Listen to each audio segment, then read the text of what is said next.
बिस्मिल्लाहिर्रहमानिर्रहीम। अस्सलाम वालेकुम नाज़रीन, मैं हूं डॉक्टर अली और आप देख रहे हैं मेरा फेसबुक और यूट्यूब चैनल। नाज़रीन, रात के बहुत बड़ी खबर आ रही है कि अफगान तालिबान क़यादत को बड़ा झटका लगा है। जी हाँ नाज़रीन, आलमी अदालत ने वारंट गिरफ्तारी जारी कर दिए हैं। आखिर किस वजह से, किस जुर्म में, इसकी तमाम तर डिटेल्स आपके साथ हम शेयर करेंगे। जबकि दूसरी जानिब नाज़रीन, एक और बहुत बड़ी ब्रेकिंग न्यूज़ आ रही है, वो ये है कि ईरान ने स्ट्रीट ऑफ हॉर्मज़ को अचानक बंद कर दिया है और बड़े अहकाम जारी किए हैं, जिसके बाद मिसाइल चले नाज़रीन। इसकी तमाम तर डिटेल आपके साथ शेयर करेंगे। और जबकि चाइना से इंतहाई खौफनाक हथियार जो है वो ईरानी बहरी जहाज है उनके ऊपर लोड हो गए, इसकी तमाम तर डिटेल्स भी आपके साथ शेयर करेंगे। आखिर चल क्या रहा है, इसकी तफसीलात आप जानेंगे। पूरी वीडियो को जरूर देखिएगा, इस तमाम तफसीलात के बारे में हम बात करेंगे। वीडियो की तफसील में जाने से पहले अगर आपने हमारे चैनल को सब्सक्राइब नहीं किया हुआ तो आपसे गुजारिश है, काइंडली इसको सब्सक्राइब कर लें और बेल आइकन को जरूर दबा दें ताकि हमारी आने वाली वीडियोस सबसे पहले आप तक पहुंच सके। नाज़रीन, हम आपके शुक्रगुजार हैं जो आप हमारे वीलॉग्स को देखने के लिए वक्त निकालते हैं और कमेंट सेक्शन में अपनी मोहब्बतों का इजहार भी करते हैं। नाज़रीन, इस वक्त सूरत हाल बहुत अजीबो गरीब होती जा रही है। आप अंदाज़ा लगाएं कि अफगान तालिबान जो चंद दिन पहले तक या चंद हफ्ते पहले तक जिनके मजाज नहीं मिल रहे थे, अब नाज़रीन वो सारी की सारी अफगान क़यादत जो हालिया दिनों में आपको मुत्तहिदा अरब अमारात और उसके बाद भारत की गोद में बैठती हुई दिखाई दे रही थी, पाकिस्तान के खिलाफ प्रोपेगेंडे करती दिखाई दे रही थी, अब नाज़रीन उनके लिए अफगानिस्तान से निकलना मुश्किल हो गया। नाज़रीन, इस वक्त सूरत हाल ये है कि अफगान तालिबान की क़यादत जो इस वक्त दंदनाती फिर रही थी, खासतौर पे कतर और दीगर ममालिक के अंदर जो जा रही थी, अब चूंकि जो जो ममालिक आलमी फौजदारी अदालत, जिस तरह से आपको पता है कि नेतन्याहू के वारंट गिरफ्तारी जारी किए गए, तो जिस भी मुल्क में वो दाखिल होगा, जो मेंबर है आलमी फौजदारी अदालत को सपोर्ट करने के हवाले से, तो वो उन हुक्म जो अहकामात हैं उनको फुलफिल करने का पाबंद होगा, तो उनको गिरफ्तार किया जाएगा। अब नाज़रीन, आलमी फौजदारी अदालत की जानिब से जो है वो इनकी मेन लीडरशिप है, उसके हवाले से अहकामात जारी किए गए हैं और बताया जा रहा है कि नाज़रीन जो इनके दो अहम तरीन लीडर हैं, जिसमें मुल्ला हैबतुल्ला अखवंदज़ादा और उसके बाद अब्दुल हकीम हक्कानी, ये दोनों नाज़रीन जो अफगानी लीडर्स हैं, ये और दीगर जो लीडरशिप है उसके हवाले से भी आ रही है खबर कि जेंडर बेस्ड क्राइम के अंजाम दही पर इन्हें जो है वो वारंट गिरफ्तारी इनके जारी किए गए हैं। नाज़रीन, अगर देखा जाए तो आलमी फौजदारी अदालत का नेतन्याहू भी मुजरिम है, लेकिन वो जो है जंगी जुराइम का मुजरिम है। इसी तरह से जो पुतिन है वो भी जंगी मुजरिम है आलमी फौजदारी अदालत का। लेकिन नाज़रीन, ये अलामती चीज़ें होती हैं। अदरवाइज अगर जो ये रूस है या फिर इसराइल का प्रेसिडेंट है, उसको गिरफ्तार करना इतना आसान काम नहीं है। लेकिन चूंकि अफगानिस्तान के हवाले से आपको पता है कि उसकी तो हुकूमत को भी अमेरिका ने तस्लीम नहीं किया हुआ, तो उन्हें अलबत्ता गिरफ्तार किया जा सकता है। तो जिस मुल्क के अंदर वो दाखिल होंगे, खास तौर पे उन ममालिक में जो कि मेंबर हैं, तो वो उसको गिरफ्तार करने के पाबंद होंगे। तो ये इनके लिए एक बुरी खबर आई है। दूसरी जानिब नाज़रीन, आपको ये बताते चलें कि जो इनकी जानिब से पाकिस्तान के खिलाफ हमलावर होने के लिए दहशतगर्द भेजे गए थे, उनकी बहुत बड़ी तादाद हलाक हुई है। पाक फौज की जानिब से आज भी शुमाली वज़ीरिस्तान के इलाके में तबाहकुन ऑपरेशन किया गया, जिसमें बड़ी तादाद में दहशतगर्द मारे गए हैं। और नाज़रीन, कुछ और ताज़ा तरीन इंटेलिजेंस बेस्ड कार्रवाइयाँ हुई हैं, जिनका अभी वो बताया नहीं गया कि उसमें कितने बड़े लेवल के ऊपर दहशतगर्द हलाक और कितना असला और गोला बारूद पकड़ा गया है। इसकी तमाम तर डिटेल नेक्स्ट व्लॉग के अंदर हम आपको बताएंगे।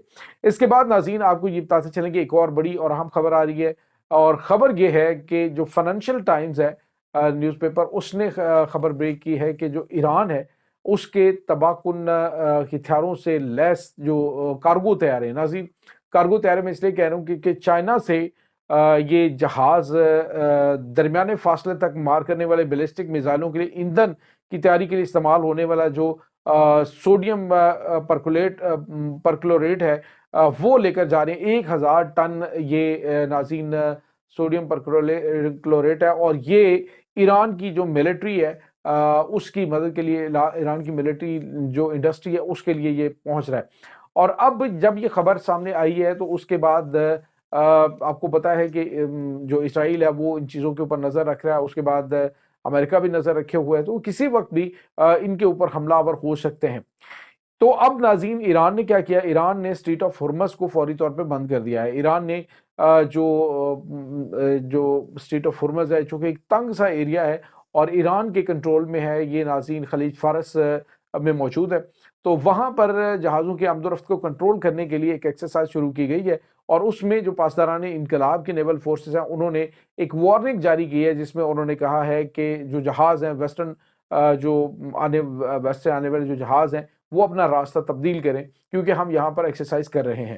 تو ناظرین اسٹریٹ آف ہرمز آپ کو پتا ہے کہ بڑی اہم ترین ہے، اور دنیا کے خاص طور پہ تیل کی ایک بہت بڑی مقدار اس راستے سے، آپ یوں کہہ رہے ہیں کہ 70% یہاں سے گزرتی ہے، تو غلط نہیں ہوگا۔ اس پر ایران کنٹرول کرنے اور اس میں کسی وقت بھی اس کو سٹاپ کرنے کے لیے جو ایکسرسائزز اس وقت کر رہا ہے، اور یہ میسج دیا گیا ہے کہ اگر ایران کے جو میلیٹری ایسٹس ہیں یا پھر ایران کے جو کارگو شپس ہیں ان کے اوپر حملہ کرنے کی کوشش کی گئی تو ایران کی جانب سے اس کو سٹاپ کیا جا سکتا ہے، اور اس کے بعد امریکہ اور اسرائیل اور مغرب کو ایک بہت بڑا دھچکا لگ سکتا ہے۔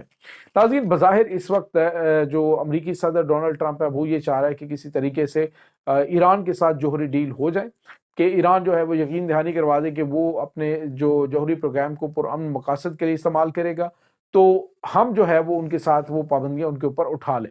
تو اب ناظرین اسرائیل تو ایسا نہیں چاہتا، اسرائیل تو چاہتا ہے کہ وہ ایران کی جوہری تنصیبات کے اوپر حملہ کرے۔ آج بھی ڈونلڈ ٹرمپ نے کہا ہے کہ یقیناً ایران کے لیے یہ زیادہ آسان راستہ ہے کہ وہ بجائے اس کے کہ اسرائیل کی جانب سے حملے کیے جائیں یا ان کے اسرائیل کے اوپر حملے ہوں، تو وہ چاہے گا کہ اپنے اوپر پابندیاں ختم کروانے کے لیے جوہری ڈیل کی جانب بڑھے۔ تو ناظرین دوسرے لفظوں میں واضح طور پہ انہوں نے کہا جی کہ ہم یہ کرنا چاہتے ہیں۔ دوسری جانب ناظرین نے ایران کی جو پاسداران انقلاب کے چیف ہے انہوں نے کہا کہ ہمیں جو دھمکیاں دی گئی اور اس کے بعد ہمارے اوپر جو پابندیاں لگائی گئیں تو وہ ہمارے لیے زحمت نہیں بلکہ ہمارے لیے رحمت ثابت ہوئی ہیں، اور اس کے لیے ہمارے لیے جو ہے وہ اپرچونٹیز کے راستے جو ہے کھلے ہیں کافی زیادہ۔ تو ہمیں اس چیز کی کوئی پرواہ نہیں ہے، بہرحال ہم چاہیں گے کہ پرامن طریقے سے رہیں اور عزت اور وقار کے ساتھ۔ یہ بات یاد رکھیے گا، ایرانی نہ تو دبتے ہیں اور نہ ہی دب کے کوئی کانٹریکٹ کرتے ہیں۔ انہوں نے کہا ہے کہ امریکہ کے ساتھ بھی اگر بات ہونی ہے تو وقار کے ساتھ اور بڑے ایکول وے پہ، یعنی ایکولنسی کے ساتھ بات ہوگی۔ یہ نہیں کہ امریکہ جو دنیا کی سپر پاور ہے یا وہ پابندیاں اٹھاتا ہے تو ہمارے ساتھ کوئی ڈیل ہوگی تو ڈیل جو ہے وہ ہم کو نیچے لگ کے کریں گے، ایسا کچھ بھی نہیں ہوگا۔ تو یہ ناظرین اس وقت کچھ تازہ ترین اپڈیٹس چل رہی ہیں۔ دوسری جانب ناظرین آپ کو یہ بتاتے چلیں کہ کچھ اور بھی خبریں آ رہی ہیں کہ ایران جو حالیہ دنوں میں اس کی ڈیل ہوئی ہے رشیا کے ساتھ، اس ڈیل کا بہت زیادہ اثر جو ہے امریکہ نے لیا ہے۔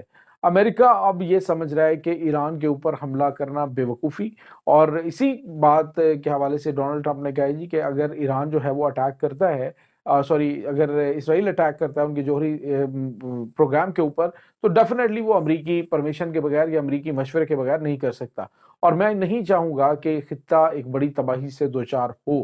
یہ ناظرین اس وقت تازہ ترین اپڈیٹس چل رہی ہیں۔ اس تمام صورتحال کے بارے میں آپ کا کیا کہنا ہے؟ کمنٹ سیکشن میں اپنے خیالات کا اظہار ضرور کیجیے گا۔ انشاءاللہ بہت جلد ملتے ہیں ایک نئی ویڈیو میں، تب تک کے لیے اپنا بہت سارا خیال رکھیے گا۔ اللہ حافظ۔